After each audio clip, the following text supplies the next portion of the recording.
What's up, everybody? I'm Ivan Vargas. Welcome back to Local Sports Tonight. It's been a while. Been doing a lot of football stuff on the TTNL side. Shout out to TTNL as always. But good night tonight. Cubs win. I had to push the show back a little bit because I was a little nervous there at the end of the ninth. Started giving up some base runners, and that was making me very, very nervous after the Cubs went ahead and took a early lead over the Washington Nationals. Seventh spot in the second after the Nationals scored two in the first. Nationals will score another one in the third, but the Cubs would just put up goose eggs the rest of the way. And like I said, 3 in the ninth for the Nationals. 7-6. This ball game was 7-2 or 7-3 for what is this? 5 innings, and then boom, you have the Nationals jumping out and taking the Cubs to the brink. And I feel like again, I've said it before. The Cubs are who I thought they were. They're kind of this muttering team that's it's up and it's down. It was very down for the beginning of the year. Now it's starting to come back up. I don't, like I said before, and I mentioned this on True Chicago Sports Fans with Big Z and with Steven.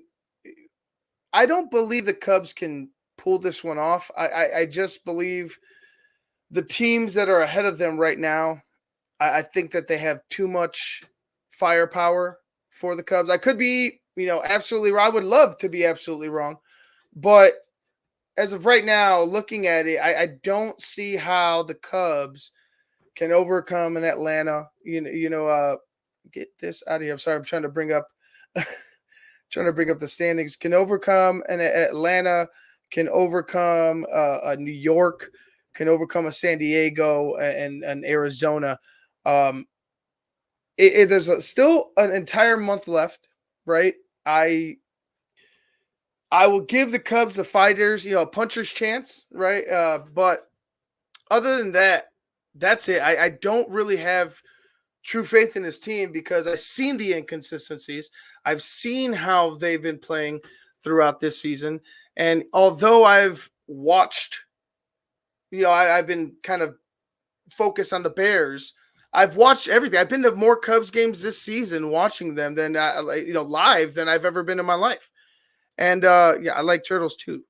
I don't believe this team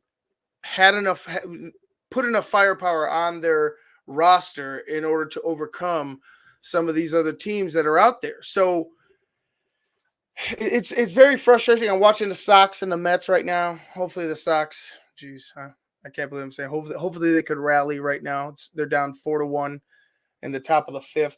I had the Yankee and Cardinals game on because the Cardinals are nipping at the heels of the Cubs as well.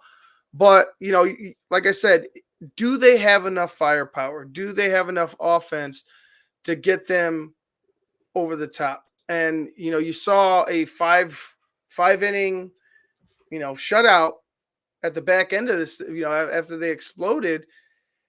Thank God it didn't come to bite them in the ass, but it was still rough. Like, you still need to add those extra insurance runs. There's still the question of how, you put Tyson Miller in. Does Tyson Miller even make a playoff roster? I don't know. Like, there's questions that are down the line if you were a playoff team. Hendricks, HC, you bring up Hendricks. I'm grateful for what he did for the club. I just don't know if this guy is meant to be on this team right now. I don't see him having like this resurgence where he becomes like everybody talks about him and Greg Maddux. Every time, he has a great game. He had a great game, when he was in, 16, 17, 18, 19. Even 20, like, in 2021, like I would say about 2021 is where he started having these, real issues. He had issues in the past, but you can't keep that guy around if he's not going to be able to get through 3 innings because it's usually 3, 4 innings and Kyle Hendricks is done. Like they're pretty much on whatever soft shit, soft serve shit he's throwing.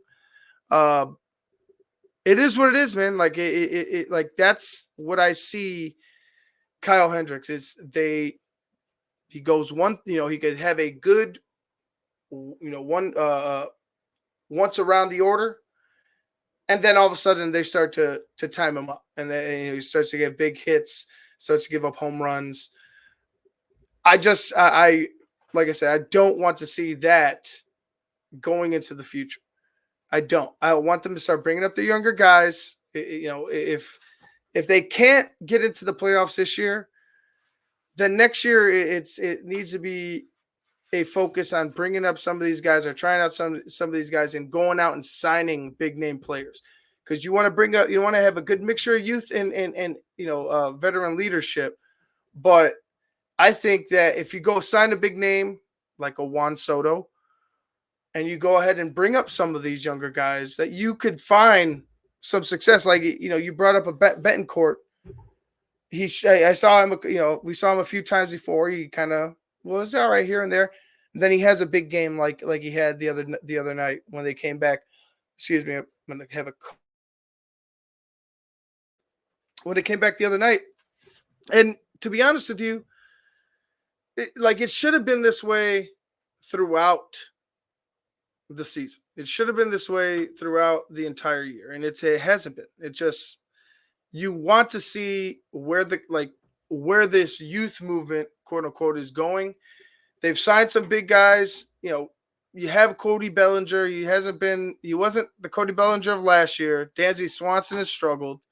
PCA, I'll say this: PCA has been fucking red hot, and I could see PCA taking this momentum into next season. Just the way he's approached after he got sent back down. Remember the incident he got thrown at also in the minor leagues. He's responded like after he's come back up, and he's more than just this speedy defensive center fielder as of right now. This guy is starting to become a pivotal part in this lineup, regardless of the glove. Like now with his bat, so I'm happy to see what PCA has been doing. He's fast as hell. Yeah, he's fast as hell. He could steal every base out there. So I'm really happy with what PCA is doing, what the Cubs have been doing for the last 10 games. Again, do I believe that they could go ahead and overcome the gap that they've, the gap that they've made for themselves? It's going to be very, very tough. I've mentioned before the Colorado Rockies and how they had to win. It was 21 of 22 games they had to win on their way to the playoffs. But, it took them to the World Series. That momentum drove them to the World Series. And I'm not talking about World Series for the Cubs right now, but you would have to have that type of push in September for your team to be, in my eyes, relevant in this postseason. And if the Cubs are still, here hit or miss and they falter, let's say, knock on wood, because I'm going to be there. They get swept by the Yankees, right? Let's say they get swept by the Yankees. They get swept by some of the teams that are still in the mix. It's over. I would say that would be close to the end, because you're going to have the Cardinals that, like I said, they're nipping at your heels. You're going to have the Mets that are right there as well. You still have the Padres, the Diamondbacks, and it's in the Braves right there. They're already there.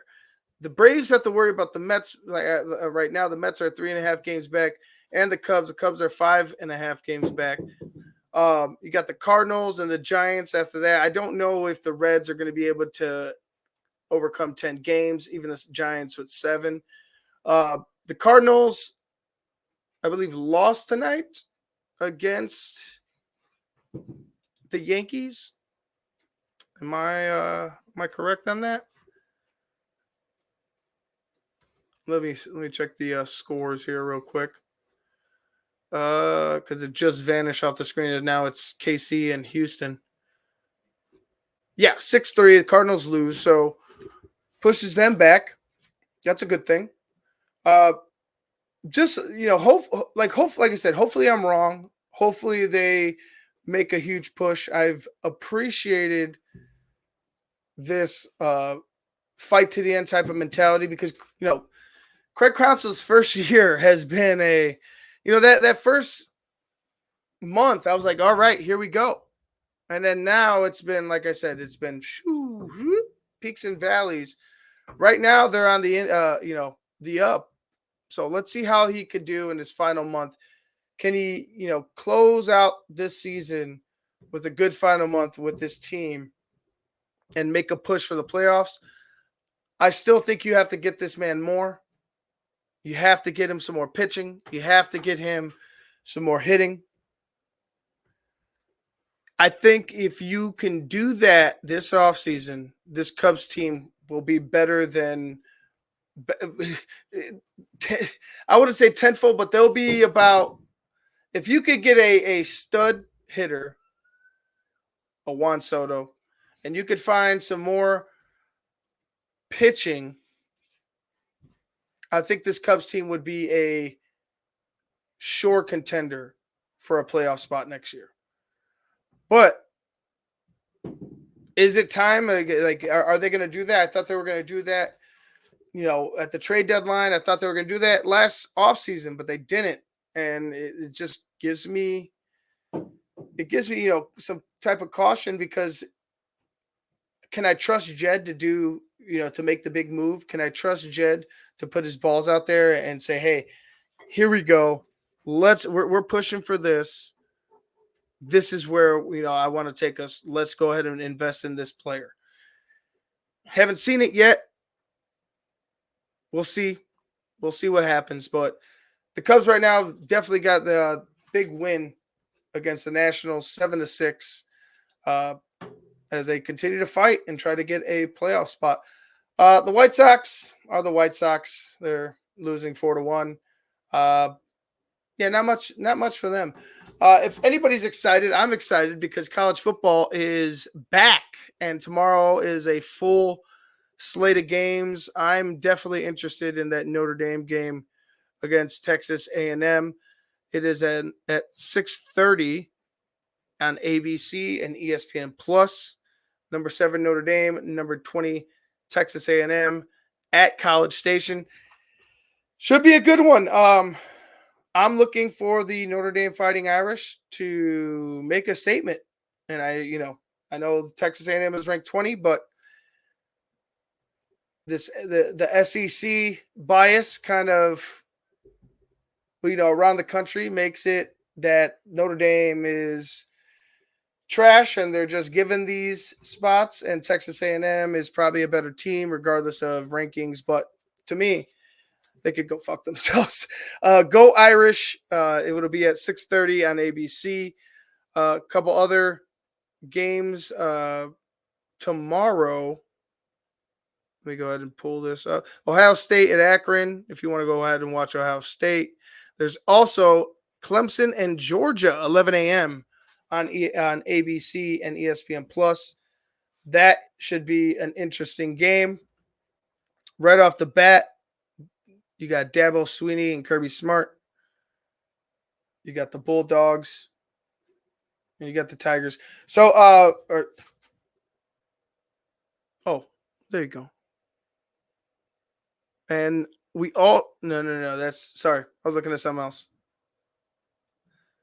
We also have in the later slots, you got on Sunday, excuse me, you got USC and LSU 13 versus 23 at 6:30 on ABC.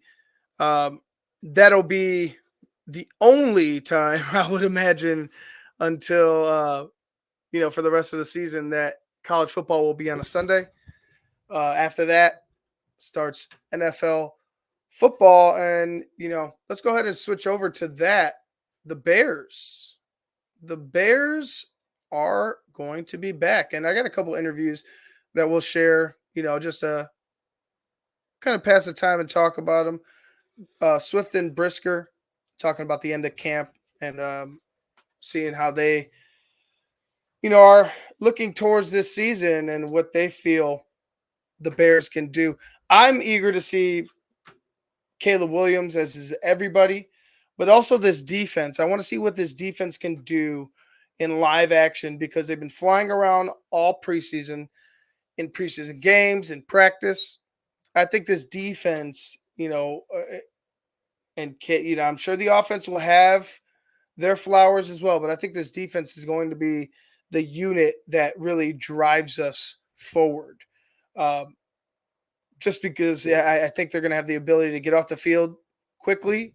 And, also you got to mention the punter who could kick the shit out of the ball and put you in, put the opponent in hard positions to get out of. So I'm looking forward to it. Let's go ahead and hear Swift and Brisker. I'll bring it up right now. All right, there we are. DeAndre, how would you describe the progress you've seen from the offense from the time you got here in the spring to where you guys are now? I'd say it's night and day. From when I first got here, just the strides that we've made in a lot of different areas. Definitely improving every single day, I would say. So I feel like we're on the right track. The running game isn't something that you can often test at full strength during the month of August. What gives you the most confidence in what you guys have done? Yeah. When you go live on week one, that running game is gonna be something you lean on. The work that we get when pads come on, especially being in camp, been a long camp, good one. Just the work that the defense gives us, that type of thing. When we get the pads on, it's kind of like we're going. It's not live to the ground, but guys is practicing full speed, full tempo with Thud and the ball carrier. So that's the work that we get in practice basis. Kind of shows me how it'll be on Sundays. If you guys have success on the ground on first and second down, obviously that makes your rookie quarterback's life a lot easier. Yeah. Do you think that being able to lean on you and the other running backs is a good formula for a guy who doesn't have a ton of experience? Early on, yes, it definitely could be. Making sure we stay on track as an offense first and foremost. Don't want to be in no third and longs or anything like that, or second and longs to make it kind of hard on Shane and Caleb. So as much as we can help as offense collectively to make it easier for the quarterback, which we're looking to do so. Who do you study when it comes to route running and pass catching? Is there a player or two that you watch film of? Early when I got in the league, it was other backs. Now it's kind of I study my game myself, but a guy that's in our receiver room, Keenan, especially with the choice routes and everything, how he's able to create separation on almost any route he runs. So we kind of talk back and forth. If I know I'm on a route, kind of just asking him how that look, bro. Like what you think about this, my releases, stuff like that. We kind of pick each other's brain. People always talk about how special he is at running routes. Yeah. Some of that is stuff you can teach. It's not all God-given. And is there one, even if it's a real specific thing that you've learned from him in terms of something you can apply to yourself? Something easy. So I'm gonna keep it in house, but something easy. It's not really, like you said, he's got a lot of God-given ability. But the thing that he has taught me since he's been here that I appreciate for sure. Paul was saying yesterday that Shane has a way of installing things and making it stick for guys, and it's not maybe something specific that he does, but like his teaching style. What have you observed, or does that make sense to you that it's for sure something that it sticks? How does he get it across? Exactly that. The verbiage, the vocab, he kind of like I'm not trying to put the offense out there, but he just does a good job of making it easy to remember things. Yeah, I'll put it like that. What are the things you've seen out of Bayless since he's joined the running back room that maybe we don't notice that give you guys confidence of like, oh, there might be something here with Bayless as a running back? It's another guy, man. I'm glad that he's in the room. He's probably the funniest guy on the team, but that's outside of football talents. His energy, his toughness, strong, physical, fast. So this is nothing to go and teach another position like that, and it'd be natural for a guy once he get the playbook down and stuff like that, and allow his natural talents to show. And I believe y'all saw a glimpse of that. Ceiling's real high for him. I love him. And how would you describe kind of what you see this offensive identity becoming this season? Say that one more time. I'm sorry. How would you describe kind of what you see this offensive identity becoming this season? A great balanced offense that's able to do everything: run, pass, play action, whatever we need to do to be successful. That's how I see this offense going. With that in mind, you're new here, Yeah. Shane is in his first year, everyone's learning this offense, you have a rookie quarterback. How much of a curiosity factor or unknown is there for you as a player in this offense about just what this offense will be in week one? A lot of unknown. I feel like it's unknown for everybody. We haven't played a full game yet as collectively as a group yet. We will do that shortly in a week or so. So just really excited with the work that we put in. Feel like everybody from top to bottom had a solid training camp. We was out here grinding every single day and getting better. So I'm excited to see how everything unfolds. With regard to that, just the anticipation, is there anything about this offense you see now that differentiates it from other optimism you've had with previous teams you've been, or is it just pretty much the same? Or is there something about that you see in this offense that gives you even more, that makes it more legit, I guess? More legit. I wouldn't say more legit. I'm just excited about the guys that I'm working with. Working beside you, look in the huddle. You got Caleb right there. You got DJ Keenan, the O-line, them guys. Just the work that we put in. I'm just excited about the mentality of the guys that we have and in this building. I say first and foremost, just as how everybody comes to work for one common goal. Andrew, how would you describe why guys have responded to Caleb the way they have since he got here? As far as what? Just in terms of feeling confidence in him. He's a Yeah. rookie. He's never played a game. Yeah. There seems to be this energy that he's created that Yeah. you guys believe in him as a leader. For sure. We all know it's a lot on his plate. Just how he stays calm with everything. Just his urge to get better. I can't say that enough. Just you could tell he wants to be great, and that's what you look for. There's gonna be ups and downs throughout the season. There's gonna be adversity for sure. But he never gets too high, never gets too low. There's always a lot of moving parts on the offensive line, but what have you observed from that unit through camp and Yeah. where's your comfortability level ahead of week one? Real comfortable. Simo does a great job with them guys. You can interchange them however you want to. Next man up mentality if it has to be that, but I'm real comfortable with everybody in that room. Just everybody works hard every single day. So we're real confident in that group. What goals have you set for yourself individually? Individually, I'm a team success. I feel like that's first and foremost. We winning, I'm gonna be a big part of that in some way, shape, or form. So team success first. When you were playing for a different team in the division, what was your perception of the Bears from the outside? And, I'm sure you've heard people talk about the vibe being different here. Yeah. Jeez, Kinda we could what say he about- played for the Lions, like Um, a different team in the division. We all know he played for the Lions. Like it's not a fucking secret. Come on now. Real quick though, before we get into that, my thoughts on Mercedes Lewis. They say he's the nucleus of the locker room. He's what makes it, everybody comfortable. He's a reassuring presence, I guess. Like that's kind of the understanding that I have of Mercedes Lewis staying on. I don't have a problem with Mercedes Lewis staying on. He's with this, what the Bears are going to do. I feel like Mercedes is in the perfect spot. He's going to be more of a blocking tight end, right? He's not going to be running deep ass routes downfield. You have two good tight ends, two athletic tight ends, in Komet and in oh my god, my guy. I forgot his name, from from the Chargers, from LA. Sorry. I'm messing up on all fronts. But it's gonna pop into my head as soon as I keep going. But anyway, you have two good tight ends, two athletic tight ends. You don't really necessarily need him to do that, all that much, as long as he's able to be a blocking presence and continue to do what he's doing in the locker room. For right now, why not? A veteran leader that has been here almost 20 years. It's, hey, why not? He's seen it all. He's done it all. That can help younger guys. That can help, guys that are still in the league, vets, because hell, he's probably the oldest vet. Is he not the oldest guy in the league right now, or has he been in the league the longest? I'm pretty sure it's Mercedes Lewis. So when you have that type of knowledge, and he's a good dude and he's a good teammate, and you have a team that's young and that needs to learn how to be professionals. Hey man, like I'm all for it. I'm all for it. It's not going to affect.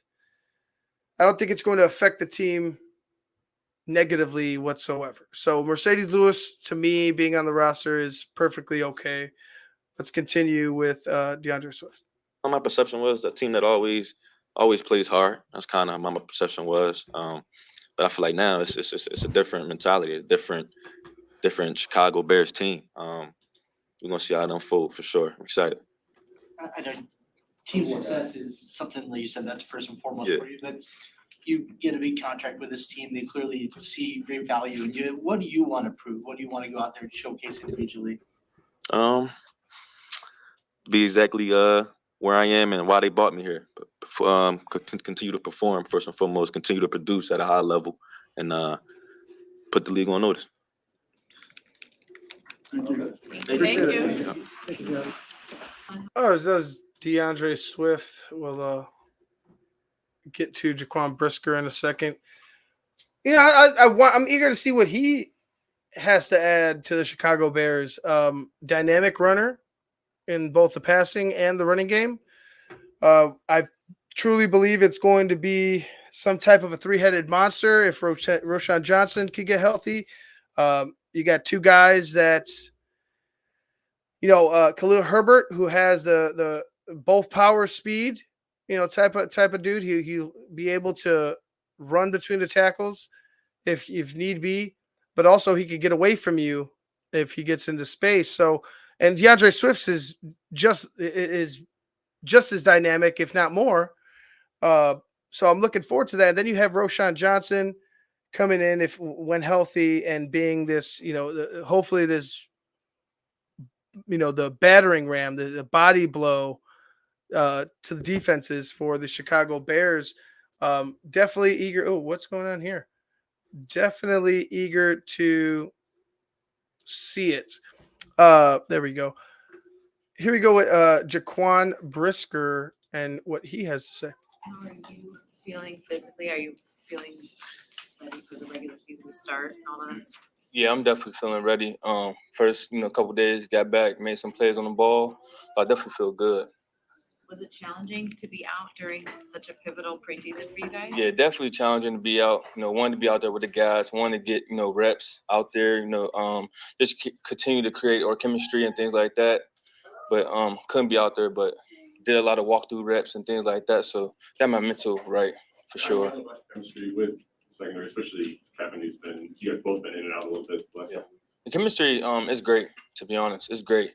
Guys getting turnovers, guys are, having a lot of energy out there. So I'm not really too worried about the defensive chemistry or anything like that. So I feel like we're right where we need to be. We could continue to get better. Anything you and Kevin did to kind of jumpstart that chemistry so you can hit the ground running week one? Say it again. Anything you and Kevin did to jumpstart your chemistry since this is your first time playing next week? I'll say just in the beginning, just me reaching out to him, and then his communication, in the meeting room, his dialogue and things like that, or back and forth, with the coaches too. I feel like it's been great. Relationship is very tight, and I feel like we're gonna have a great year. How have you noticed Coach Eberflus evolve since you got here with him in 2022?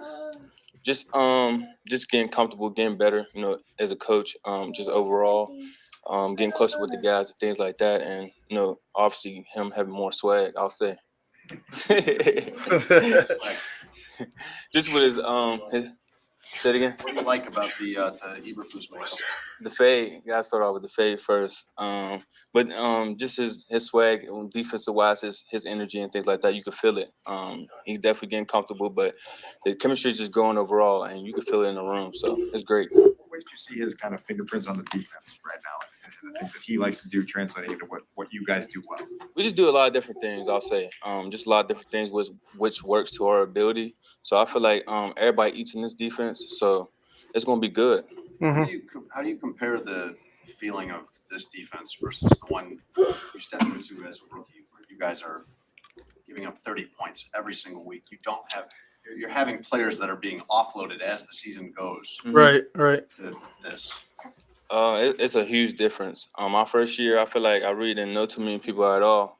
This year, especially what we did in the off season, I know those guys. I know their backgrounds and things like that. And I know where they come from, and we know each other's story, which is why we could play for each other. And plus, we played with each other last year, and then we added a couple pieces this year, so it just makes it even more special. So I feel like this year you could feel, we got guys everywhere. Like you look at the left, the right corner, the backers to the D line, like to safeties. There's guys everywhere. So compared to my first year to this year, I know the guys and everybody's playmakers. What about the same kind of question, but about the secondary specifically? Coming from a situation where you walk in and jobs are there to take. Mm-hmm. Versus now, I think you guys have players on the bench that could start on some other team. For real. I agree with you. Just my first year, like you said, we got guys everywhere. The left corner, nickel to the right corner to safety. So I feel like we got a lot of playmakers. Do you feel like you guys are going to be more aggressive this year? Felt like over the course of the summer, we saw blitzing from nickel, from the safety, linebacker. I hope so. I feel like we'll be balanced, but definitely aggressive. We got that type of defense, especially with the corners. They could cover, and then our safeties could cover also, but they can make plays on the ball. So, yeah, I feel like we'll be balanced. Do you have any individual goals for yourself this season? Individual goals, really make the playoffs. That's my goal, and then everything else handle itself on my side. So just make the playoffs, and then all pro ball, things like that. When as someone who considers himself a leader, not just on the defense, but of everybody in the team, what kind of relationship have you developed with Caleb? Have you gotten to know him better than you would, somebody even on defense, or do you get any idea, any insight to really what it is that makes him tick, or any kind of relationship with him? Yeah, definitely got to know him. Texting him in the off season, things like that. We always go back and forth.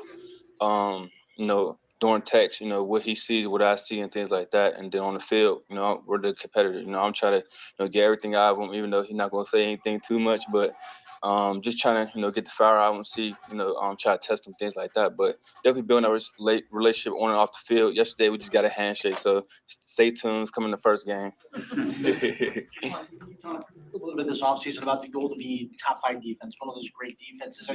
What kind of conversations do you guys as teammates on defense have about those goals, and where do you see this group in terms of that progression? Yeah, really just being where our feet are every single day. Just being where our feet are, guys just being consistent. We just got to continue to work hard. And then where I see ourselves today is really just, continue to, get better every single day. We're not where we need to be, but, we're going to get there, and, we're going to be a top 5 defense, and we expect that this year, especially with a rookie quarterback. We're going to have a lot of big shoulders. So every day is, big for us. What have you seen throughout the course of camp that leads you to believe you guys can be that top 5 unit? Just our chemistry, the way we're flying around, the way we're making plays, but really the preseason. Even though we weren't all out there, you could just see it. The preseason, showed it. We never looked like that my first 2 years. I remember my first 2 years when Mahomes came in here, Josh Allen came in here.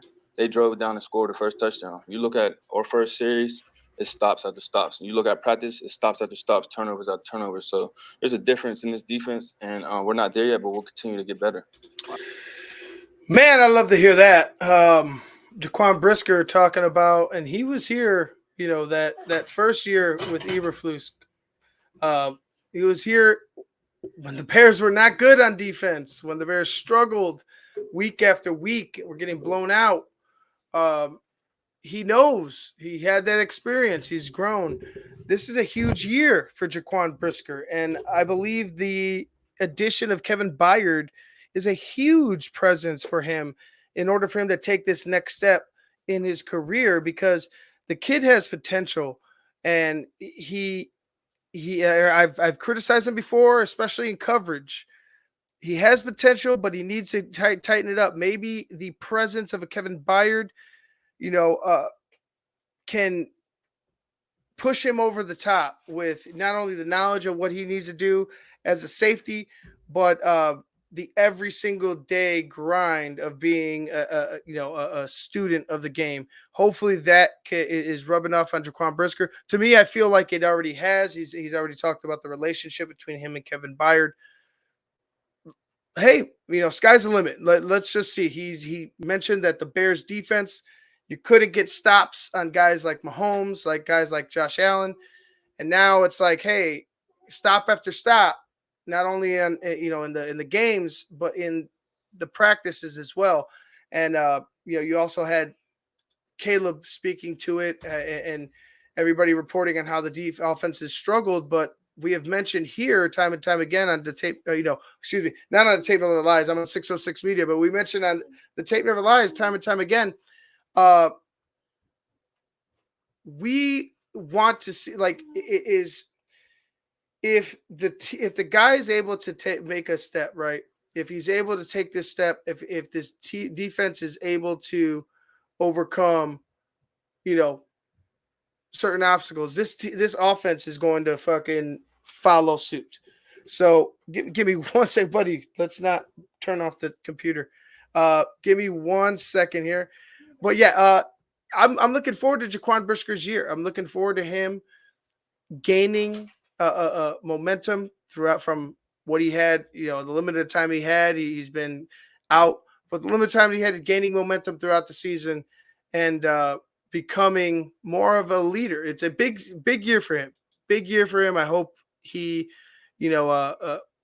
makes it easy for Ryan Poles in whatever contract situation that they're going to be had coming up.